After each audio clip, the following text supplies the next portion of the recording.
இந்த சினிமா எடுக்கிறது மட்டும் விஷயம் இல்ல. அதான் சொன்னேன். வெளியூர்ல இருக்கோம். இந்த சினிமா எடுக்கிறது என்ன எடுக்கலாம்? நமக்கு சாதாரணமா என்ன மாரி கேமரா வேணும்? கேட்டா சொல்றதுக்கு ஆள் இருக்காங்க. எடுத்தரலாம். கதை எப்படி எழுதணும்? அது சொன்னா அதுக்கும் இந்தந்த மாரி கதைய, திரைக்கதை, வசனம் அப்படின்னு சொல்லி இதெல்லாம் பிரிச்சு, பிரிச்சு சீன் பை சீனா பிரிச்சு குடுக்குறதுக்கு ஆட்கள் இருக்காங்க. பண்ணி குடுத்துருவாங்க. சரி. எடுக்கும்போது யாரெல்லாம் வச்சு நடிக்க வைக்கலாம்? இது புதுமுகம் நடிக்க வைக்கலாமா? அல்லது ஒரு தெரிஞ்ச ஹீரோ வச்சு நடிக்க வைக்கலாமா? இல்ல இன்வெஸ்ட்மென்ட் என்ன பண்ணணும்? அப்படின்னா அதுக்கெல்லாம் பிரிச்சு பண்ணிறலாம். இதெல்லாம் பண்ணதுக்கு அப்புறமும் படத்த எடுத்து முடிச்சாச்சு. எடுத்து முடிச்சா, இதுக்கு வியாபாரம்னு இருக்கு இல்லையா? வியாபாரம் எங்கெங்கெல்லாம் வியாபாரம் பண்ணலாம்? என்னென்ன அவென்யூஸ் இருக்கு? என்னென்ன வழிகள்லாம் வியாபாரம் இருக்கு?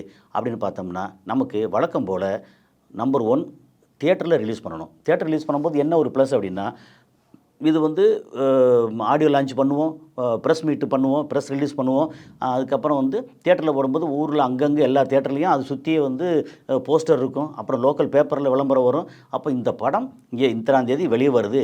மக்கள் பார்த்ததுக்கப்புறம் அத பத்தின கமெண்ட், அ ரிவ்யூ இதெல்லாம் வருமா? அப்போ படத்த பத்தின இதெல்லாம் வந்துச்சு அப்படின்னா, அது தியேட்டர் ரிலீஸ் 1. அதுலேருந்து வரக்கூடிய வருமானம். அப்புறம் வெளிநாட்டு உரிமை, அப்புறம் பக்கத்து மாநிலத்து வேற வேற லாங்குவேஜ்ல விக்கிறது. அப்புறம் அந்த ஓடிடின்னு சொல்லுவாங்க. ஓவர் த டாப் அப்படின்னு சொல்லி. அது இப்போ எந்த படத்தையும் அட்வான்ஸா வாங்குறது இல்ல. அப்ப படம் நல்லா இருக்கு, ஓடுது, இல்ல நல்ல படம் ரிலீஸ்க்கு முன்னாடியே நல்ல டாக் இருக்கு அப்படின்னா, அத ஆர்வப்பட்டு பார்த்துட்டு வாங்கவும் தயாரா இருக்காங்க. அப்போ வியாபாரம் நல்லா தான் இருக்கு. ஒண்ணும் பிரச்சனை இல்ல.